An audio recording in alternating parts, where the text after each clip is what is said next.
Is it just me, or does it seem like Toya need to give Dr. Eugene a little grace? But hey, y'all, I am Shay Like the Butter, and this is my review of Married to Medicine, Season 9, Episode 9. So the episode starts off with Quad, her nephew, and his mom has come to visit. So he's happy and he hyped up, and Quad asking him why he's so hyped, and he says, "Cause I'm mad." And she said, "Well, you better get glad." Man, that was funny. And Dr. Simone is in the office with one of her patients, and her patient is letting her know that, hey, Mr. Harris, he like these boobies that I got over here, baby. We got Toya and her boys telling her how the bathroom clean, but there is a little poop stain in the bathroom. Boy, if you don't clean that toilet, I know you better clean it. I know you know better. We got Dr. Heavenly pulling up with some lunch for Dr. Damon, or Dr. Daddy, as she might want to call him. So they embrace, and so she's telling him how she's proud of him with opening up his second location for his practice, and that is a job well done. Congratulations, Dr. Damon, on your second practice that you just opened up. And so they discussed the dinner at Simone's house. And so Dr. Damon pretty much lets her know that he didn't mean to get as upset as he did in walking out and leaving at the dinner. And so they're having that discussion. So Dr. Heavenly lets him know, like, hey, I was disrespectful because you told me to be quiet and I wasn't quiet. But this is my whole thing. And I'm going back to what I said last week. That's not her dad. Yeah, if he told her to be quiet in that moment because he was trying to calm down the situation, but still, like, she has the right to be able to express herself, even if, like, if she's upset or something going on. Sometimes you just can't control people and make them do what you want them to do right then and there. That's all I'm saying. But they apologize to each other, so it's all good.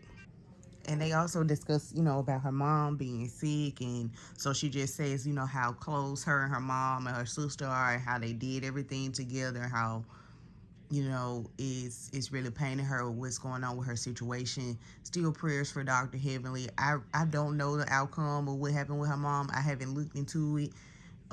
If her mom is still alive, by the grace of God, thank you. And if she's not, girl, I'm sorry for you, because to lose your parent, I know that has to be one of the worst things that you can probably go through, a parent or a child. Like, girl, praying for you regardless. Dr. Heavenly on that. So we go to Dr. Contessa and Dr. Scott. So, they are at their practice, discussing how many more patients that they have for the day. And then they also get on the discussion on what happened with her and Heavenly at the dinner with Simone, and how they were going back and forth.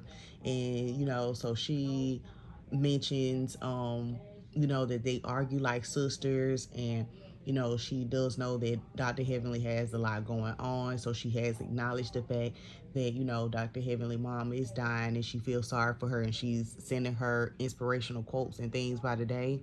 So last week, y'all, I probably was wrong with what I said with her being disingenuous about praying for Dr. Heavenly. So I do probably believe that Contessa does, care about what's going on with Heavenly and her mom. And I'm sorry about that, because, but in the moment, it just seemed kind of fake. But I do see, or I can tell that, she does care and has that care inside. Hopefully they'll be able to work on their friendship and fix everything, because it still seems like it's a mess and in disarray. But hopefully they'll be able to fix everything. Yeah, it was funny because Dr. Scott was mentioning, like, they were going round for round with her and Heavily getting to it. Round one, round two, round three, round four. It was going, I mean, baby, it was a heavyweight match, okay? But like I said, I hope their friendship does end up working out and everything end up being cool with them. So we come to Andrea, and her and Dr. Martin, they're doing some planning for their wedding. So she lets us know that they have made it official and they have gotten married, but they are having their wedding since, things are kind of dying down, like with what's going on with COVID and the pandemic. And she's letting us know, she's lost her 3 pounds. So she's getting right and tight for their up and coming nuptials. And so they're just letting us know with some of the traditions that goes on in the wedding and also how they met. And so they met at a Howard homecoming or a Howard football game, one or the other. But she didn't go to Howard, but I assume that he did. And he was like, I gave her a number and told her, call me. And she's like, I know you did. But that was cute. But they are planning their wedding or whatever. And so she lets us know that, hey, he is a African parent's dream because he is a doctor. Okay? That was a really cute scene with them. And he has to shower her with gifts. Like, I don't know, and I'm sorry, y'all, because I didn't quite catch it. I don't know if it's during the wedding ceremony, like after the reception, or like leading up until the time. But, if somebody knows, just put it in the comments, let me know. But I'm glad for her because this is our first time with, just really being introduced to her on her own. So this is her first real scene on her own. So kudos to her. And now, no, Dr. Martin, let me find out when you said it was weeds on the table. Let me find out. You thought she was talking about weed. So we have Anila and her mom, and they are heading to her new store location. And child, they arguing about if the seat warmer on or off. They are discussing, how it's going with the parents staying with them to help take care of the kids. So she lets us know that the kitchen is in disarray, like the kitchen been messed up a little bit. But the parents, her mom is still able to feed her kids with her nasty hands. I hope she has learned to wash them from here, okay? Neela lets us know how she's been busy blogging and she really didn't have time to spend with her kids like the day before. But, she's still concerned and looking for a nanny that's going to take over for Miss Gonzalez, but she's worried because you can't trust everybody with your kids, which is very understandable. And then she says, like, I don't even know how they're gonna drive with the kids in the car. But then this girl don't even notice that she is maneuvering over to another car talking about she ain't see him. So baby, we need to be worried about the kids being in the car with you and your driving. So back to Amila's business. She is starting a hair showroom. So you'll be able to come in and like buy the hair. So her mom's like a little confused about what it is. She's like, is it a salon or barbershop? She's like, no, it is. It's a hair store. So that's pretty cool. They pull up to the hair store. Her mom's like, oh my gosh, this is big. And she's going in there. It's like she complaining about the towel, y'all. She asking, how are you gonna clean the towel? Then she talking about putting the kitchen in there. The man like, no, you can't have no kitchen around hair. And I'm like, right, which I get that. But then, I mean, hey, if it's just for regular work purposes for employees to be able to come back and maybe, fix them a little bit of something to eat, I don't see nothing wrong with that for real, just my personal opinion, because it can be a little separate from the hair itself, be cornered off. That's just an ideal, you guys. But I get what they were saying, like, what, lady? But, Mila is annoyed. She's just like, if it's not her mama idea, then she just gonna have a complaint about it. So they show us flashbacks of her mama having complaints about different things. Her mom is controlling.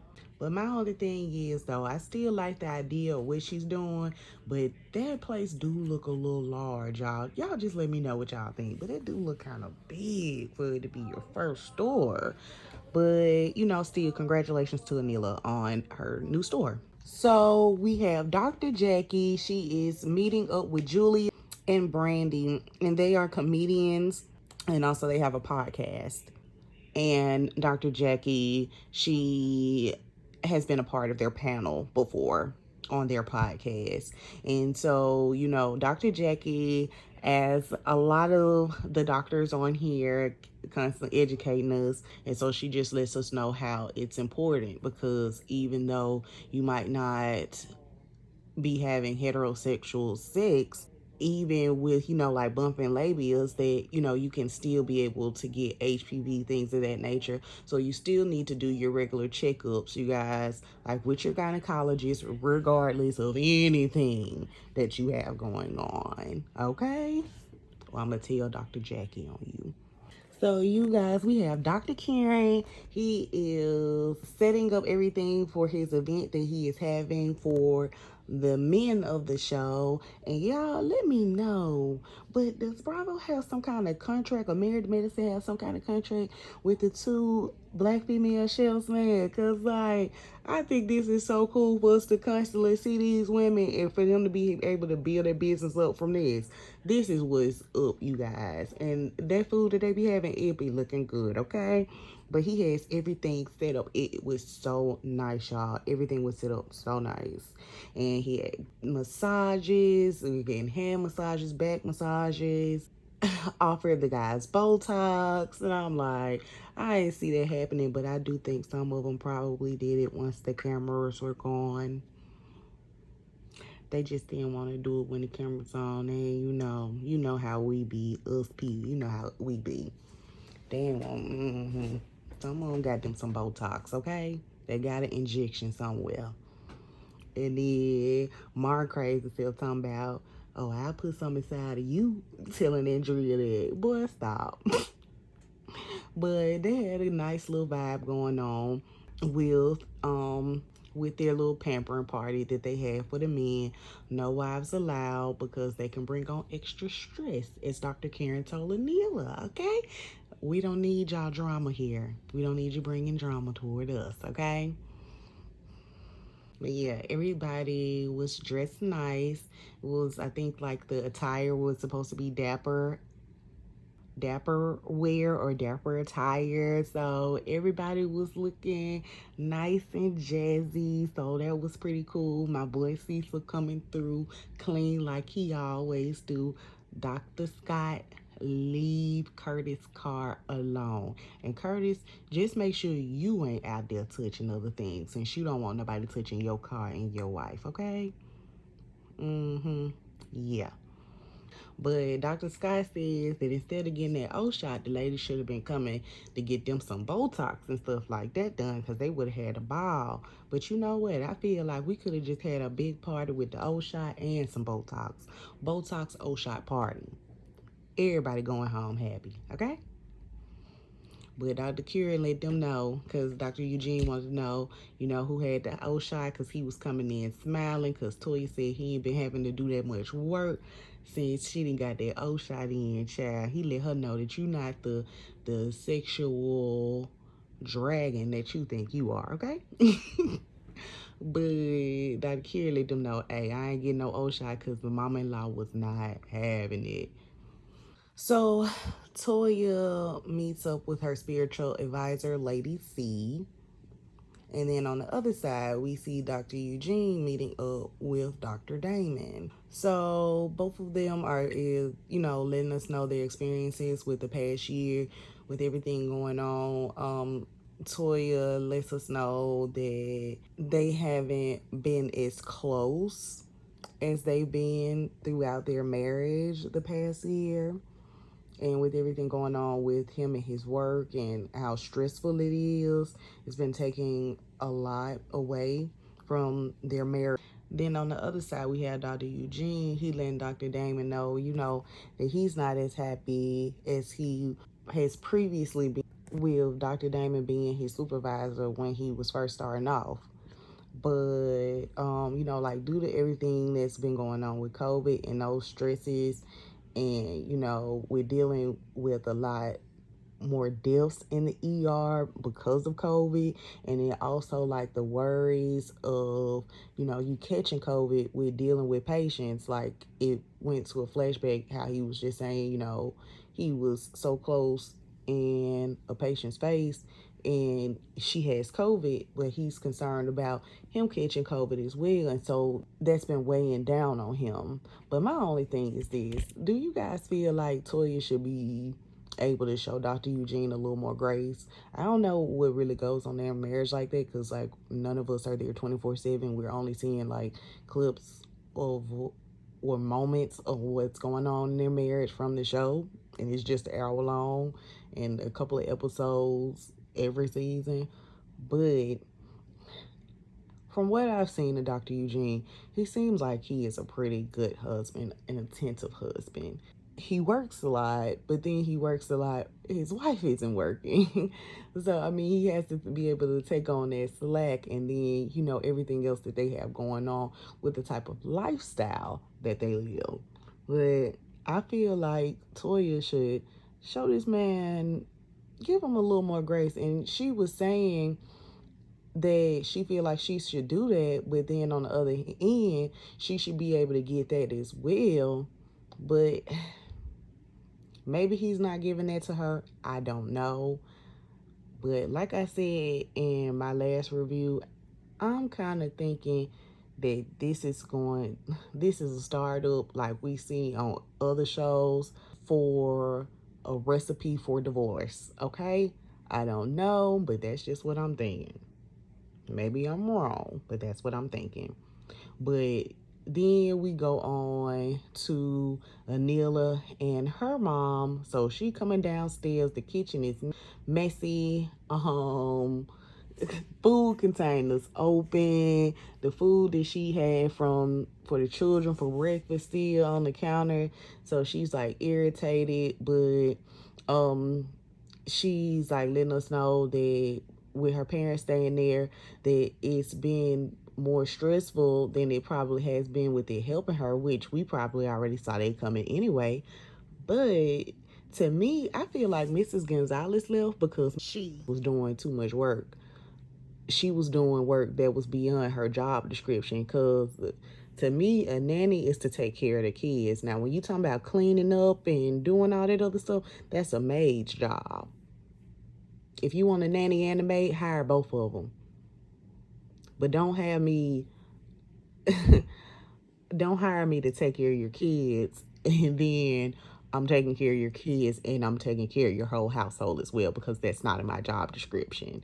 You know how Mrs. Doubtfire, the lady was like, I don't do dishes, I don't do windows, I don't do, yeah, I don't do none of that. None of that. But yeah, Anila mom made some valid points though, especially with teaching your kids to do certain things, like, putting your dishes away, like once you have gotten done eating, things of that nature. You do need to teach your kids that or whatever. You can't just let them do whatever. But we see that Anila's mom and everything, she's getting on her nerves. Anila is like feeling like she has to revert back to being a child, because like she's just trying to do everything her mama tells her to do. And her mama, like, she doesn't even, her mama let her know she don't even care about the rules that they didn't say. And it was like, you haven't even followed none of our rules that we said. Her mama like, I don't care nothing about those rules. I'm not finna follow those rules. You need to follow what I'm telling you to do. And I can get that, but then too, when you're living in my house, you need to follow what I'm telling you to do. Okay, I don't need to be ran by you in my house. That doesn't make any sense. But you guys, pretty much that's the end of the episode. That's pretty much it. Let me know what you guys think about the episode. It was a little boring to me. But you guys, like, follow, comment, subscribe. Bye.